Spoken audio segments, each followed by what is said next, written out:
నగరంలో నాలాల పరిస్థితి బిఫోర్ ఆఫ్టర్లా మారింది. హైడ్రా రంగంలోకి దిగడంతో నాలాలు, కల్వర్టుల వద్ద పూడికతీత పనులు పెద్ద ఎత్తున జరుగుతున్నాయి. హైడ్రా ఎమర్జెన్సీ టీంలు, డిఆర్ఎఫ్ బృందాలు సంయుక్త ఆధ్వర్యంలో కల్వర్టులా క్లియర్ అవుతున్నాయి. ఇక ప్లాస్టిక్ వ్యర్థాలు, థర్మోకోల్, చెత్త, పిచ్చి మొక్కలను తొలగించడంతో అటు పూడుకుపోయిన నాలాలు కానీ, కల్వర్టులు కానీ తెరుచుకుంటున్నాయి. లారీల కొద్దీ చెత్తను తొలగించడంతో వరద సాఫీగా వెళ్లేందుకు మార్గం సుగమమైంది. తొలగించిన చెత్తను వెంటనే ఆ పరిసరాల్లో నుంచి తరలించడంతో నివాసితులు ఆనందం వ్యక్తం చేస్తున్నారు.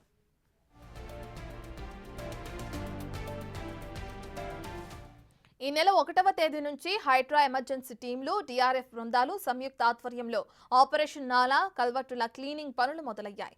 జీహెచ్ఎంసీ పరిధిలో మొత్తం నాళాలను, అలాగే కల్వర్టులను, ముప్పు ఉన్న ప్రాంతాలను ఈ బృందాలు జల్లెడ పడుతున్నాయి. జీహెచ్ఎంసీ, జలమండలి సహకారంతో నాలాలు, కల్వర్టుల క్లీనింగ్ పనులను ముమ్మరం చేశాయి.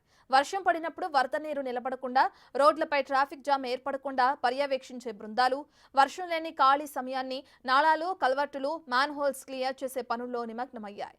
హైడ్రా, డిఆర్ఎఫ్ అధికారులు క్షేత్ర స్థాయిలో సర్కిల్ వారీగా ఈ బాధ్యతలను పర్యవేక్షిస్తున్నారు. ఇక దీంతో నాలాలు, కల్వర్టులు రూపురేఖలు మారాయి.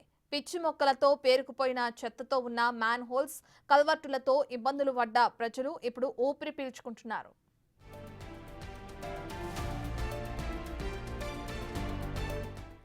నాలాల్లో చెత్తనే కాదు, ఆక్రమణలను కూడా హైడ్రా తొలగిస్తుంది.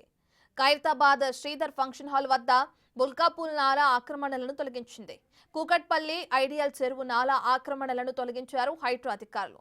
ఖైరతాబాద్ చౌరస్తా వద్ద నాలా కల్వర్టులో పెద్ద ఎత్తున పేరుకుపోయిన వ్యర్థాలను హైడ్రా యుద్ధ ప్రాతిపదికన తొలగించింది. లాంగ్ ఆర్మ్ జేసీబీతో చెత్తతో పాటు థర్మోకోల్, ప్లాస్టిక్ వ్యర్థాలను తొలగించారు. దీంతో హైడ్రా చర్యల పట్ల నగర ప్రజలు ఆనందం వ్యక్తం చేస్తున్నారు.